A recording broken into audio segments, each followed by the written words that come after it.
Hi guys! Kamusta naman kayo? Samahan niyo ako for today kasi lalabas tayo at pupunta tayo sa gym. Ako nga pala si Allen, isang OFW dito sa Dubai.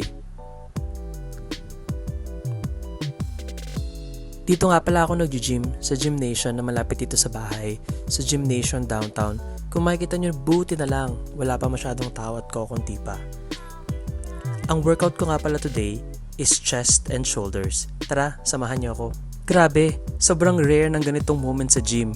Wala masyadong tao, maluwag. Kita nyo, napakadaming dumbbells ang naka-organize. Sa normal na araw, grabe, ubusan yan. Tapos, yung mga equipment dito sa gym, grabe, ang mga nakapila na nag-alternate na gumamit na equipment, mga 2 to 3 people. Hay nako, buti na lang talaga hindi masyadong busy ang gym today. Dito naman sa side na to ng gym, meron namang view. Kaso nga, yan, mga residential, mga villas, na mga lokal, or yung iba, mga nagre-rent lang din.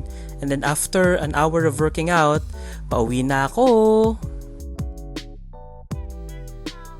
Every after workout, nagpe-prepare ako ng post-shake workout ko.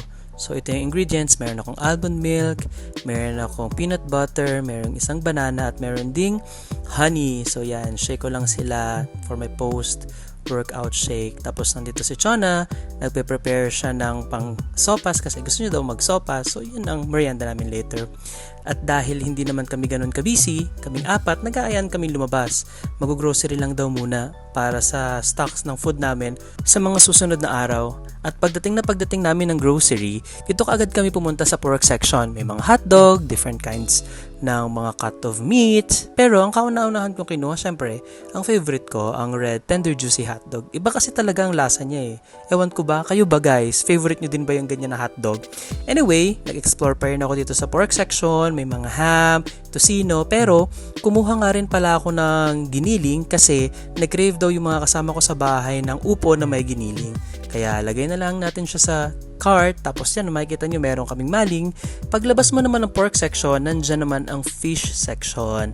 So yan na yung mga iba-ibang uri ng fish. Ewan ko ba, parang pinagmimix ata nila dyan yung mga fresh at mga frozen, pero kanya-kanyang pili na lang. Yan o, may mga tambakol, may crab, may tilapia, may salmon, tapos meron ding tuna.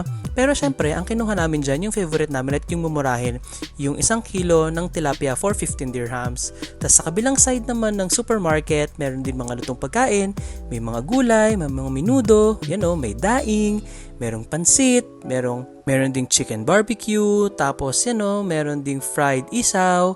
Napapunta rin naman kami sa vegetable section kasi kailangan kong kumuha ng mga bawang, tapos